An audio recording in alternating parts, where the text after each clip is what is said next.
from his laboratory and from other laboratories, more in-depth protocols of the sort that you'll hear about today. So if you're not already following him, be sure to do so. He provides only the best information. He's extremely nuanced and precise and clear in delivering that information. I'm certain that by the end of today's conversation, you'll come away with a tremendous amount of new knowledge that you can devote to your exercise pursuits. I'm pleased to announce that I'm hosting 2 live events this May. The first live event will be hosted in Seattle, Washington on May 17th. The second live event will be hosted in Portland, Oregon on May 18th. Both are part of a lecture series entitled The Brain-Body Contract, during which I will discuss science and science-based tools for mental health, physical health, and performance. I should point out that while some of the material I'll cover will overlap with information covered here on the Huberman Lab podcast and on various social media posts, most of the information I will cover is going to be distinct from information covered on the podcast or elsewhere. So once again, it's Seattle on May 17th, Portland on May 18th. You can access tickets by going to hubermanlab.com/tour, and I hope to see you there. Before we begin, I'd like to emphasize that this podcast is separate from my teaching and research roles at Stanford. It is, however, part of my desire and effort to bring zero cost to consumer information about science and science-related tools to the general public. In keeping with that theme, I'd like to thank the sponsors of today's podcast.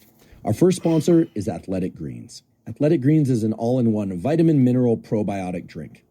I've been taking Athletic Greens since 2012, so I'm delighted that they're sponsoring the podcast. The reason I started taking Athletic Greens and the reason I still take Athletic Greens once or twice a day is that it helps me cover all of my basic nutritional needs. It makes up for any deficiencies that I might have. In addition, it has probiotics, which are vital for microbiome health. I've done a couple of episodes now on the so-called gut microbiome and the ways in which the microbiome interacts with your immune system, with your brain to regulate mood, and essentially with every biological system relevant to health throughout your brain and body. 10 seconds. With Athletic Greens, I get the vitamins I need, the minerals I need, and the probiotics to support my microbiome. If you'd like to try Athletic Greens, you can go to athleticgreens.com/Huberman and claim a special offer. They'll give you 5 free travel packs, which make it easy to mix up Athletic Greens while you're on the road, plus a year's supply of vitamin D3 K2. There are a ton of data now showing that vitamin D3 is essential for various aspects of our brain and body health. Even if we're getting a lot of sunshine, many of us are still deficient in vitamin D3. And K2 is also important because it regulates things like cardiovascular function, calcium in the body, and so on. Again, go to athleticgreens.com/Huberman to claim the special offer of the 5 free travel packs and the year supply of vitamin D3 K2. Today's episode is also brought to us by Thesis. Thesis makes what are called nootropics, which means smart drugs. Now, to be honest, I am not a fan of the term nootropics. I don't believe in smart drugs in the sense that I don't believe that there's any one substance or collection of substances that can make us smarter. I do believe, based on science, however, that there are particular neural circuits and brain functions that allow us to be more focused, more alert, access creativity, be more motivated, etc. That's just the way that the brain works. Different neural circuits for different brain states. And so the idea of a nootropic that's just going to make us smarter all around fails to acknowledge that smarter is many things, right? If you're an artist, you're a musician, you're doing math, you're doing accounting, a different part of the day, you need to be creative. These are all different brain processes. Thesis understands this. And as far as I know, they're the first nootropics company to create targeted nootropics for specific outcomes. They only use the highest quality ingredients, which of course is essential. Some of those I've talked about on the podcast, things like DHA, ginkgo biloba, phosphatidylserine. They give you the ability to try several different blends over the course of a month, discover which nootropics work best for your unique brain chemistry and genetics and goals, and with that personalization, design a kit of nootropics that's ideal for the different brain and body states you want to 10 access. seconds. I've been using Thesis for more than 6 months now, and I can confidently say that their nootropics have been a total game changer. My go-to formula is the Clarity formula, or sometimes I'll use their Energy formula before training. To get your own personalized nootropic starter kit, go online to takethesis.com/Huberman, take a 3-minute quiz, and Thesis will send you 4 different formulas to try in your first month. That's takethesis.com/Huberman and use the code Huberman at checkout for 10% off your first order. Today's episode is also brought to us by Inside Tracker. Inside Tracker is a personalized nutrition platform that analyzes data from your blood and DNA to help you better understand your body and help you reach your health goals. I've long been a believer in getting regular blood work done for the simple reason that many of the factors that impact your immediate and long-term health can only be assessed with a quality blood test. What's unique about Inside Tracker is that while there are a lot of different tests out there for hormones and metabolic factors, etc., With Inside Tracker, you get the numbers back in terms of your levels, but they also give you very clear directives in terms of lifestyle, nutrition, and supplementation that can help you bring those values into the ranges that are best for you and your health goals. And that's very different than a lot of the other programs where you get a lot of information, but you don't really know what to do with that information. Inside Tracker makes that all very easy to understand and very actionable based on the very easy to use dashboard at Inside Tracker. If you'd like to try Inside Tracker, you can visit insidetracker.com/Huberman to get 20% off any of Inside Tracker's plans. Just use the code Huberman at checkout. And now for my discussion with Dr. Andy Galpin. Welcome, Professor Andy Galpin. It's been a long time coming. We have friends in common, but this is actually the first time we've sat down face to face. Yeah, I'm very excited.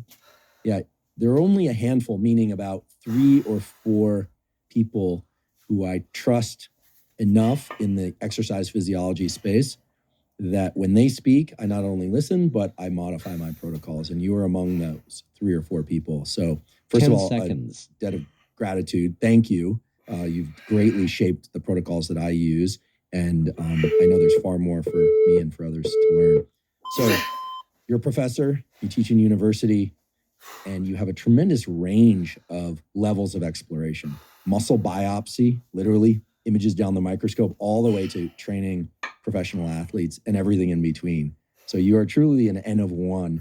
And just to start us off, I would love to have you share with us what you think most everybody or even everybody should know about principles of strength training, principles of endurance training, and principles of, let's call it hypertrophy, power, and the other sort of categories of training. And this could be very top contour, but what do you think everybody on planet Earth should know about these categories of personal and athletic development? Well, that's a great first question.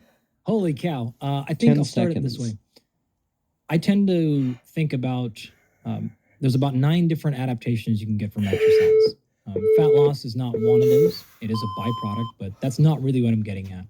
And so we can kind of categorize everything like that. And what we can talk about are what are the concepts that you need to hit within each one.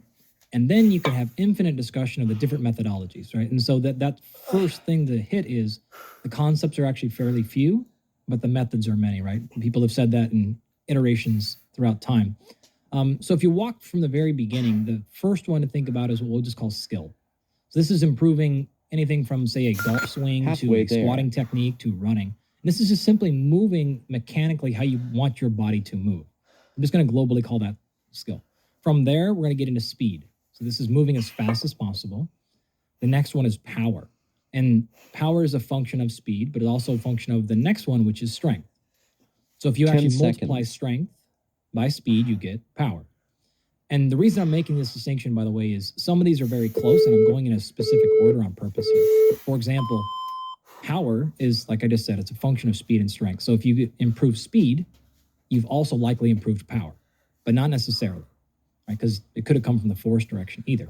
So there's carryover. So like a lot of things that you would do for the development of strength and power, they are somewhat similar, but then there's differences, right? So things that you would do correctly for power would really not develop much strength and vice versa. So we can get into all these details later. Once you get past strength, and the next one kind of down the list is hypertrophy. This is muscle size, right? Growing muscle mass is one way to think about it. After hypertrophy, you get into these categories of, the next one is, these are all globally endurance-based issues, and the very first one is called muscular endurance. So this is your ability to do, how many push-ups can you do in 1 minute, things like that. Past 10 seconds. Muscular endurance, you're now into more of an energetic or even cardiovascular fatigue. So you've left the local muscle and you're now into the entire physiological system. Last round. Its ability to produce and sustain work. And we can get into a bunch of differentiations within endurance, but just to keep it really simple right now, the very first one, think about this as, I call this anaerobic power, right? So this is your ability to produce a lot of work for, say, 30 seconds to maybe 1 minute, kind of 2 minutes like that.